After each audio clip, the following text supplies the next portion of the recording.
অতি আপনজন মাহবুল হক নান্নু,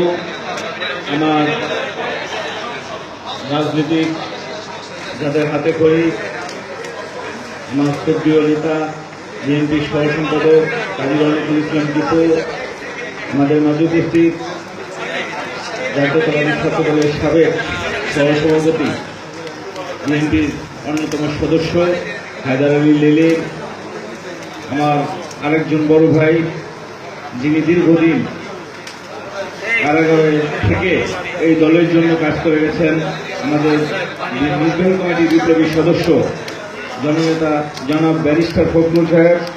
আমাদের মাঝে উপস্থিত আর এক রাজনীতিক বড় ভাই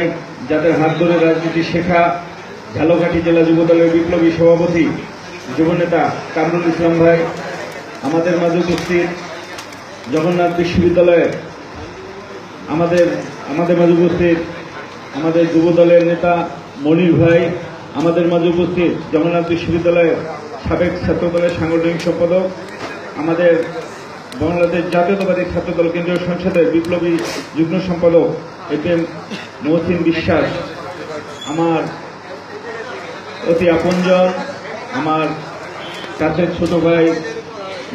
যার দাওয়াতে আজকে এখানে আসা আমাদের গোলাম আজম সৈকত, আমাদের মাঝে উপস্থিত জগন্নাথ বিশ্ববিদ্যালয়ের বিপ্লবী সভাপতি ছাত্রনেতা, অনেক কারা নির্যাতিত এবং ত্যাগী ছাত্র নেতা হিসেবে পরিচিত আমাদের প্রিয় ছোট ভাই রফিক সহ জগন্নাথ বিশ্ববিদ্যালয়ের নেতৃবৃন্দ, ঢাকাস্থ সকল শিক্ষা প্রতিষ্ঠানের তিতুমির কলেজের যেসব নেতৃবৃন্দ আজকে নেতা হয়েছেন, ঢাকা বিশ্ববিদ্যালয় সহ সকল শিক্ষা প্রতিষ্ঠানের যে সকল ছাত্র ভাইয়েরা এবং বিএনপির পরিবারের যে সকল সদস্যরা এখানে উপস্থিত হয়েছেন, সকলকে আমি আমার মনের থেকেই আমি সকলকে শুভেচ্ছা অভিনন্দন জানাচ্ছি। বন্ধুরা, আমার বক্তব্য দেওয়ার কিছু নেই। সত্যি জাতীয়তাবাদী ফোরাম ঝালকাঠি জেলা আজকে একটি সুন্দর প্রোগ্রামের আয়োজন করেছে। বন্ধুরা, আমার জাতীয়তাবাদী দল রাজনীতিতে যেভাবে থাকে, আপনাদের কাছে অনুরোধ থাকবে আমার রাজনৈতিক কর্মকাণ্ডকে আপনারা পিছন থেকে ফলো করবেন এবং এটা ভালো মন্দ দেখভাল করার দায়িত্ব আপনাদের। আমরা শুধু আজকে ইফতারের মধ্যেই সীমাবদ্ধ থাকতে চাই না। আমি মনে করি এই ইফতার যেমন একটা আয়োজন হয়েছে সকল সদস্যদের টাকা দিয়ে,